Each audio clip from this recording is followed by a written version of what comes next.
Assalamualaikum warahmatullahi wabarakatuh.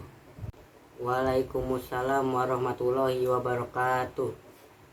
Bismillah, alhamdulillah, wassalatu wassalamu ala rasulillah wa ala alihi wa sahbihi wa mawala. Rabbi shrah li sadri wa yassir li amri wahlul 'uqdatam min lisani yafqahu qawli. Kita bahas apa hari ini, Pak? Bapak akan menceritakan seorang yang bernama Abdullah bin Jud'an.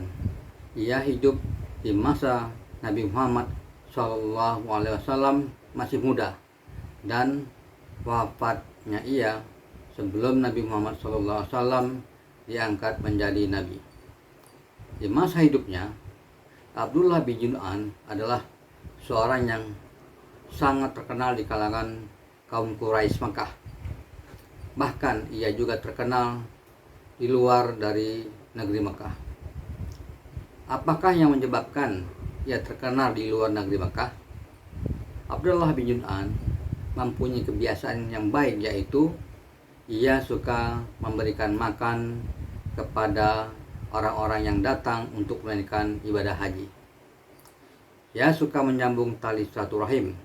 Ia suka menyantuni orang miskin. Abdullah bin Jud'an adalah seorang yang sangat dermawan.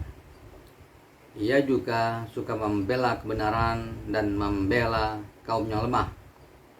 Ia suka membantu orang-orang yang dizolimi oleh orang-orang yang mempunyai kekuatan. Yang membuatnya sangat terkenal di luar negeri adalah karena ia suka memberi makan orang-orang yang berhaji. Dan biaya untuk memberi makan jemaah haji tidaklah sedikit. Ia harus memotong beberapa ekor unta dan beberapa ekor kambing. Pernah suatu ketika, saudagar dari Yaman, dari kabilah Az-Zubaydi, membawa barang dagangannya dan bertransaksi dengan seorang Mekah yang bernama Al-As bin Wa'il As-Sahmi.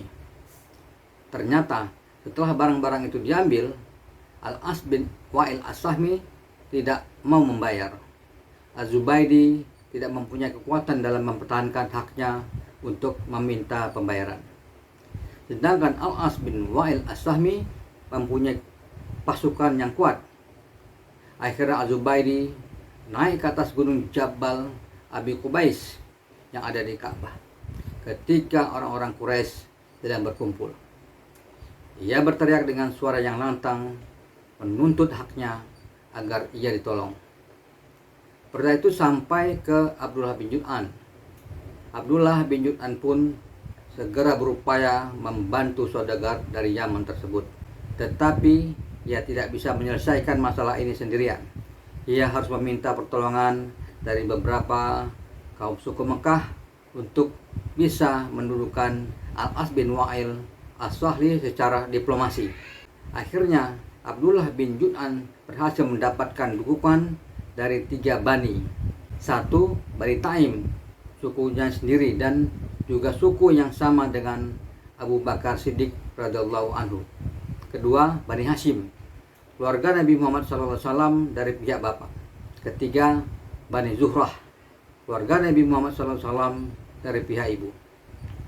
Ada 3 ketua suku yang berkumpul di rumah Abdullah bin Jud'an, kemudian bersepakat untuk bersatu padu membuat perjanjian dengan Al-As bin Wa'il As-Sahmi untuk menyelesaikan masalah saudagar dari Yaman ini. Akhirnya dengan kekuatan 3 suku besar di Mekah ini, mereka berhasil menekan dan menuntut Al-As bin Wa'il As-Sahmi agar setuju dengan perjanjian agar membayar uang kepada saudagar dari Yaman Az-Zubaydi. Dan upaya itu pun berhasil. Nabi Muhammad SAW juga hadir dalam pertemuan itu, ikut dalam rombongan utusan Bani Hashim. Pada saat itu beliau SAW belum diangkat menjadi seorang nabi. Sayangnya Abdullah bin Jud'an wafat sebelum Nabi Muhammad SAW diangkat menjadi nabi. Setelah beliau SAW diangkat menjadi nabi dan sudah hijrah ke Madinah, beliau SAW masih mengingat pertemuan itu, yaitu pertemuan orang yang baik di antara orang-orang Quraisy untuk menegakkan keadilan, membela kebenaran, dan menolong seorang yang dizolimi. Rasulullah SAW bersabda, "Laqad syahidtu fi dari Abdillah bin Jun'an hilfan ma uhibbu anna liya bihi khumran na'ami walau ud'a bihi fil islami la ajabtu." Sungguh, aku pernah menghadiri sebuah perjanjian di rumah Abdullah bin Jun'an. Aku lebih senang dengan perjanjian ini daripada unta merah. Seandainya aku diundang lagi untuk menyepakati perjanjian ini di masa Islam, niscaya aku akan memenuhinya. Hadis riwayat Al-Baihaqi dalam Sunan Al-Kubra nomor 12110. Dihasankan oleh Al-Albani dalam silsilah Al-Sahihah nomor 1900.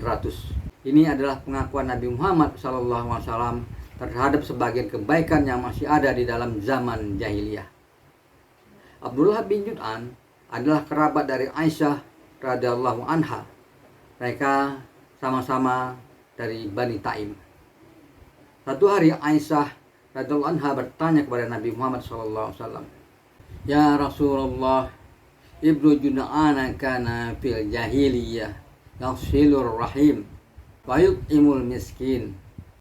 Bahal dzaka nafi'uhu?" Qal, "La yanfa'uhu. Innahu lam yaqul yauma rabbi ighfirli khatiyati yaumaddin." Wahai Rasulullah, Ibnu Jun'an pada masa jahiliyah suka menyambung tali silaturahim dan memberi makan orang-orang miskin. Apakah hal itu bermanfaat baginya? Rasulullah SAW bersabda, tidak akan bermanfaat untuknya, sebab sehari pun dia tidak pernah mengatakan, "Wahai Robku, ampunilah dosa-dosaku di hari kiamat nanti." Hadis riwayat Muslim nomor 214. Mendengar perkataan Rasulullah SAW, Aisyah radhiyallahu anha pun bersedih, hatinya menjadi gundah. Ia radhiyallahu anha menyesali kenapa Abdullah bin Jun'an tidak pernah meminta kepada Allah Sang Maha Pengampun dan berkata, "Rabbi ighfirli khatiyati yaumaddin." Wahai Robku, ampunilah dosa-dosaku di hari kiamat nanti. Novel, jika tanpa iman, perbuatan-perbuatan baik di dunia hanya bermanfaat di dunia ini saja. Sukses, kaya, terkenal, tetapi tidak akan tersambung ke akhirat. Jika beriman, perbuatan-perbuatan baik di dunia selain bermanfaat di dunia ini juga akan tersambung di akhirat. Di dunia sukses dan kaya, di akhirat juga sejahtera dan Allah jauhkan dari api neraka. Novel, menurut kamu di manakah orang tua dari Nabi Muhammad SAW?